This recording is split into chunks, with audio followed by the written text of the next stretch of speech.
Assalamualaikum warahmatullahi wabarakatuh. Salam, Om Swastiastu, Namo Buddhaya, salam kebajikan untuk kita semua. Perkenalkan, di sini nama saya Ritor Muhammad Asrul Hif sebagai moderator bersama teman-teman saya yaitu Tiara Ayuning Tia, Sinta Tia Syahra, dan Ari M. Farhan. Kami di sini akan menjelaskan tentang proses penyelesaian perkara pidana di pengadilan negeri. Perkara pidana adalah suatu perkara yang perbuatan dilarang oleh suatu aturan hukum, larangan mana disertai ancaman sanksi yang berupa pidana tertentu bagi barang siapa yang melanggar aturan tersebut. Lalu apa sih yang dimaksud dengan proses penyelesaian perkara pidana di pengadilan negeri itu? Jadi proses penyelesaian perkara pidana di pengadilan negeri adalah serangkaian tindakan penyidik dalam suatu hal yang menurut cara yang diatur dalam undang-undang ini untuk mencari serta mengumpulkan bukti yang mana dengan bukti tersebut membuat titik terang tentang tindak pidana yang terjadi dan guna menemukan tersangkanya. Selanjutnya saya ingin membahas tentang alasan penghentian penuntutan dalam perkara pidana. Seperti yang disebutkan dalam pasal 140 ayat 2 huruf A Kitab Undang-Undang Hukum Acara Pidana atau bisa disingkat KUHAP. Alasan penghentian penuntutan yaitu karena tidak cukup bukti. Peristiwa tersebut ternyata bukan merupakan tindak pidana. Perkara ditutup demi hukum. Namun demikian, alasan tersebut bisa digunakan untuk tidak jadi menuntut oleh penuntut umum. Seperti yang ditentukan dalam pasal 46 ayat 1 huruf B KUHAP. Berarti perkara tersebut belum sampai dilimpahkan ke pengadilan.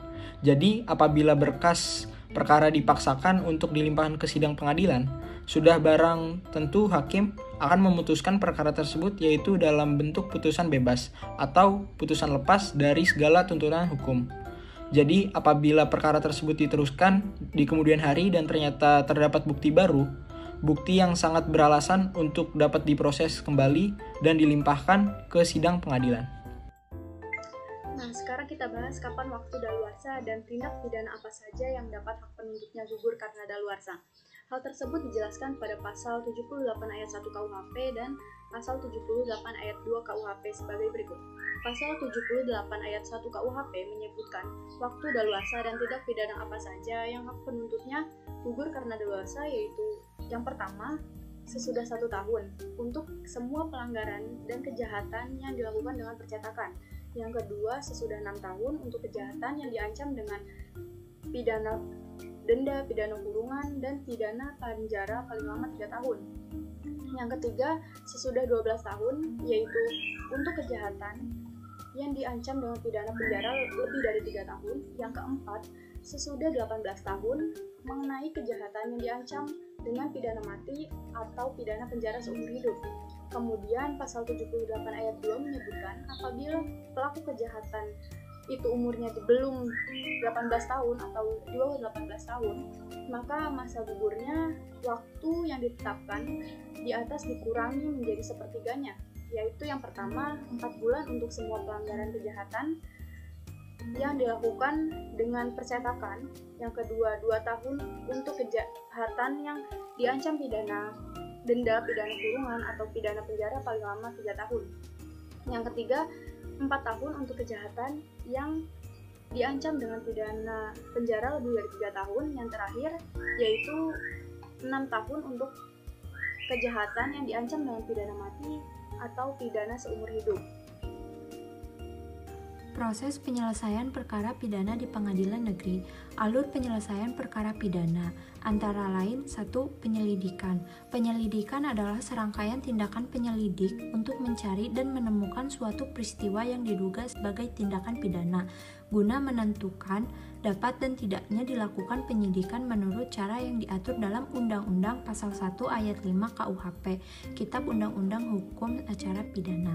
Yang kedua, penyidikan. Penyidikan adalah serangkaian tindakan penyidik dalam hal ini menurut cara yang diatur dalam undang-undang untuk mencari serta mengumpulkan bukti yang dengan bukti itu membuat terang tentang tindakan pidana yang terjadi dan guna menemukan tersangkanya. Yang ketiga, pra-penuntutan dan penuntutan adalah tindakan penuntut umum untuk memberikan petunjuk dalam rangka penyempurnaan penyidik oleh penyidik. KUHP Pasal 14 huruf B.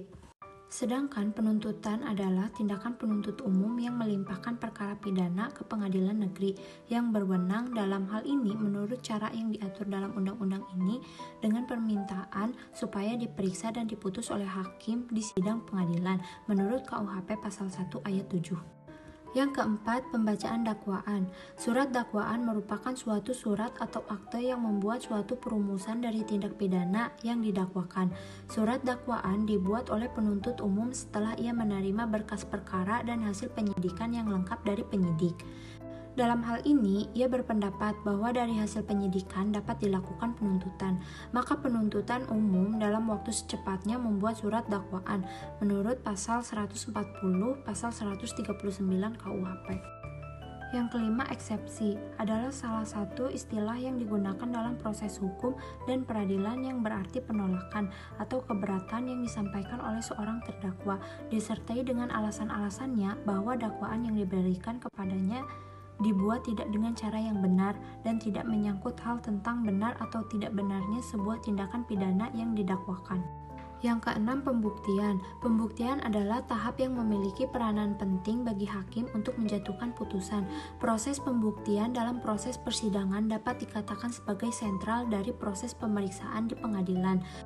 Pembuktian menjadi sentral karena dalil-dalil para pihak diuji melalui tahap pembuktian guna menemukan hukum yang akan diterapkan recto passing maupun ditemukan dengan rectifying dalam suatu perkara tertentu menurut Riawan, Tandra, dan Chandra 2021 pengantar praktis penanganan perkara perdata.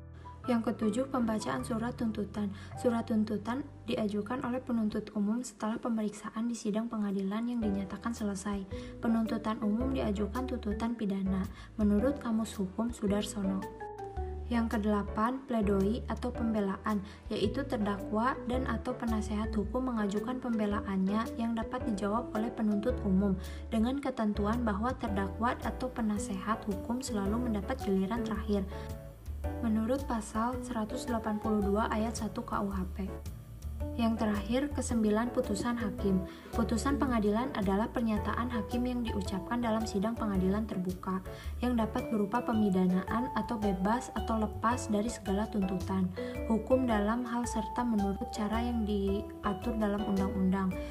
Pasal 1 ayat 11 KUHP.